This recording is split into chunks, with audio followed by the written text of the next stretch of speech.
Saudara, sejumlah petugas membagi-bagikan masker kepada penumpang di terminal tipe A di kawasan Batoh, Kota Banda Aceh. Pembagian diharapkan mampu mengantisipasi penyebaran COVID-19, menyusul meningkatnya aktivitas di terminal itu oleh warga yang ingin bepergian ke sejumlah tujuan. Sosialisasi agar penumpang tetap mematuhi protokol kesehatan dilakukan petugas dengan langsung naik ke bus yang akan berangkat ke sejumlah daerah tujuan. Tak hanya penumpang, petugas gabungan personel Satlantas Polresta Banda Aceh dan terminal tipe A Batoh mengingatkan para sopir agar berhati-hati.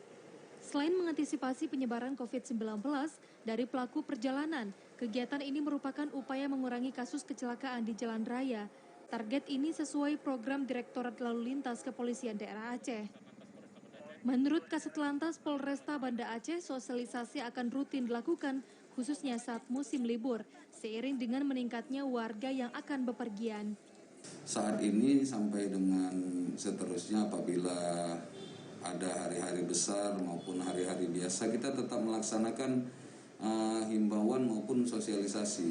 Ini bentuk program Direktorat Lalu Lintas di tahun 2021, yaitu Aceh Zero Traffic Accident. Seperti diberitakan, revisi libur Isra Miraj tidak mengurangi antusias warga mengisi libur di kampung halaman masing-masing. Data Satuan Pelayanan Terminal Tipe A Batoh menyebutkan, sebanyak 78 bus berangkat dan tiba di terminal itu Kamis kemarin. Dari jumlah itu, bus yang datang membawa 133 orang penumpang dan sebanyak 236 orang berangkat. Umumnya mereka merupakan penumpang yang berangkat dengan tujuan Sumatera Utara serta sejumlah kota kabupaten di Aceh. Dari Banda Aceh, Arman Konadi, TVRI melaporkan.